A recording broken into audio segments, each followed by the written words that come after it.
नमस्कार दोस्तों, हिंदी साहित्य के इतिहास प्रश्न श्रृंखला में आज हम रीतिकाल के प्रश्नों को देखेंगे। आपसे रिक्वेस्ट है कि आप लोग इसे नोट करके दोहराते रहिए। इसके अलावा अपने पुस्तकों का भी अध्ययन करते रहिए। यहाँ पे आपको अच्छे प्रश्न मिलेंगे जो आपके परीक्षा के लिए बहुत ही उपयोगी साबित होंगे। तो आइए शुरुआत करते हैं। रीति काव्य शब्द किसने दिया है? ग्रियर्सन ने। लेकिन रीतिकाल शब्द किसने दिया है? शुक्ल जी ने। यहाँ रीतिकाल के समय सीमा दी हुई है अलग अलग विद्वानों के अनुसार। मिश्र बंधुओं ने 1681 विक्रम संवत से 1889 माना है। ग्रियर्सन ने, शुक्ल और रामकुमार वर्मा जी ने 1700 विक्रम संवत से 1900 माना है। हजारी प्रसाद द्विवेदी जी ने 1700 से 1900 ईस्वी माना है। इसे ध्यान रखिएगा, इन्होंने विक्रम संवत माना है, हजारी प्रसाद द्विवेदी जी ने ईस्वी माना है। रमाशंकर शुक्ल रसाल जी ने 1600 से लेकर 1800 विक्रम संवत। गणपति चंद्र गुप्त जी ने 1500 से 1857 ईस्वी। विश्वनाथ प्रसाद मिश्र जी ने 1700 से 1900 विक्रम संवत। डॉक्टर नगेंद्र 17वीं सदी से 19वीं सदी मध्य तक। राम खेलावन पांडे जी ने 1601 से 1800 ईस्वी। डॉक्टर बच्चन सिंह, ये मोस्ट इम्पॉर्टेंट है, 1650 से 1857 ईस्वी। राम स्वरूप चतुर्वेदी 1650 से 1850 ईस्वी। अब रीतिकाल को किसने क्या कहा है? नामकरण। सूर्यकांत शास्त्री जी ने लालित्य युग कहा। त्रिलोचन ने अंधकार काल कहा है। देखो, आप लोग ये ध्यान रखिएगा, त्रिलोचन जी ने अंधकार काल कहा है रीतिकाल को, लेकिन आदि काल को भी अंधकार काल किसने कहा है? पृथ्वीनाथ कमल कुलश्रेष्ठ ने। संवर्धन काल किसने कहा है रीतिकाल को? राम खेलावन पांडे। श्रृंगार काल कहा विश्वनाथ प्रसाद मिश्र। अलंकृत काल मिश्र बंधुओं ने कहा है। रीति श्रृंगार काल भागीरथ मिश्र ने। कला काल रमाशंकर शुक्ल रसाल और डॉक्टर रामकुमार वर्मा। शास्त्रीय काल राम प्रसाद मिश्र। साहित्य शास्त्रीय काल पृथ्वीनाथ कमल कुलश्रेष्ठ।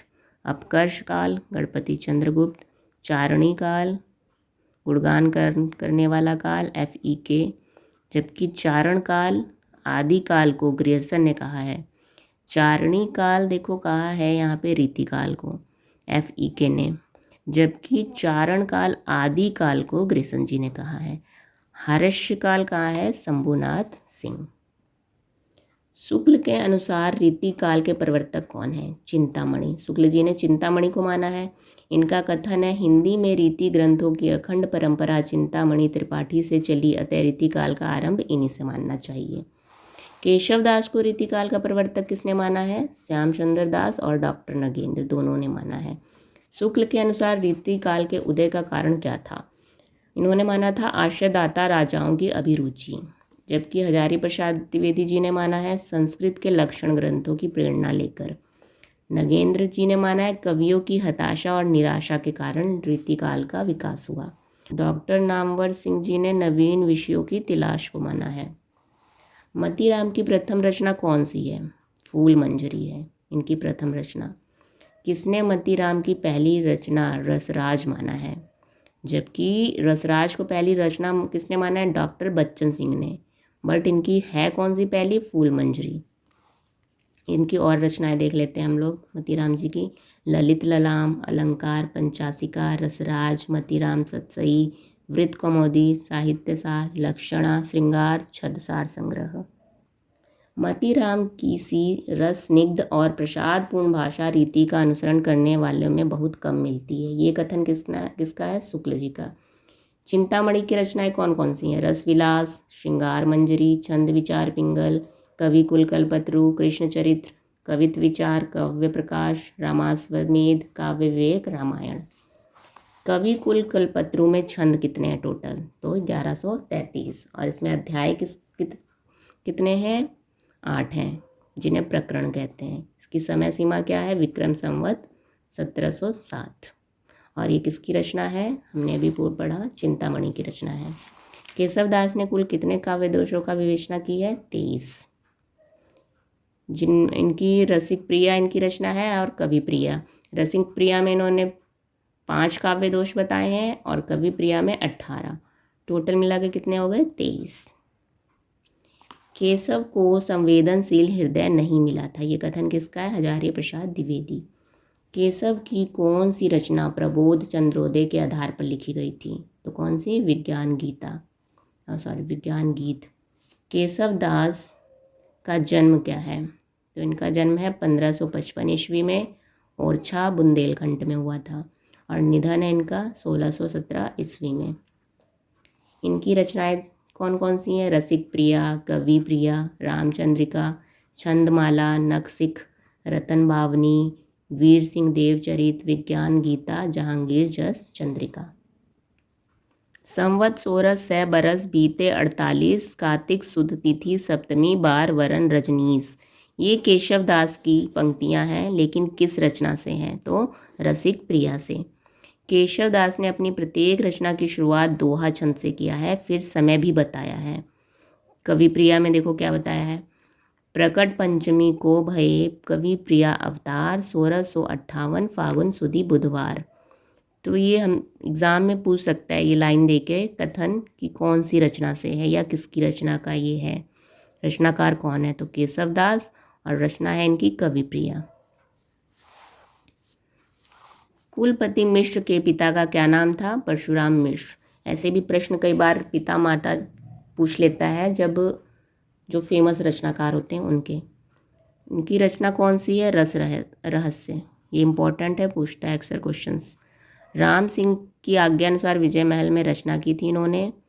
मिर्जा राजा जयसिंह के पुत्र थे। नायिका भेद को छोड़कर सभी काव्यांगों की विवेचना की थी इन्होंने। ये निवासी कहाँ के थे? आगरा के। बिहारी के भांजे थे। इनकी रचनाएं हैं संग्राम सार, दुर्गा भक्ति चंद्रिका, मुक्ति तरंगणी, नखशिख। काव्य मंजरी के रचनाकार कौन हैं? तो पदुमन दास। ये बादमपुर के शासक थे, राम सिंह के पुत्र दलेल सिंह के।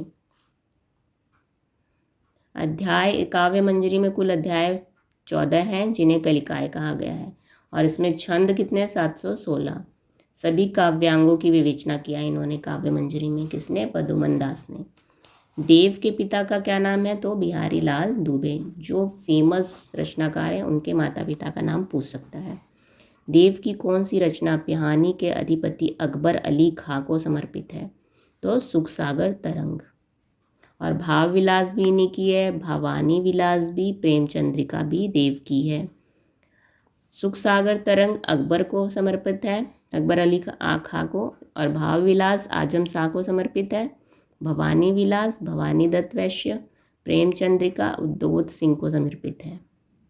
तो ये जितने भी रीतिकाल में लेखक हुआ करते थे वो किसी न किसी राजा के आश्रित रहा करते थे और उनकी प्रशंसा करने के लिए पुस्तकें लिखा करते थे, इसीलिए ये राजाओं को समर्पित पुस्तक है। देव ने भाव विलास में कितने अलंकार की रचना की है? जो इनकी भाव विलास है उसमें टोटल 39 अलंकार हैं। इनकी रचनाएं और क्या है? शब्द रसायन, जिसे काव्य रसायन भी कहते हैं, इसमें लेकिन शब्द रसायन में टोटल 45 अलंकार हैं। अलंकार माला के रचनाकार कौन है? ये रचना है, इसके रचनाकार हैं सूरती मिश्र। इनकी अन्य रचनाएं हैं रागमाला, रस सरस, रसग्राहक चंद्रिका, नखशिख, काव्य सिद्धांत, रस रत्नाकर, भक्ति विनोद, श्रृंगार सागर। इस वीडियो में हमने रीतिकाल के 21 क्वेश्चन के माध्यम से कम 50 क्वेश्चन को हल किया है। आप लोग इन्हें रिवाइज करते रहिए नोट करके। धन्यवाद।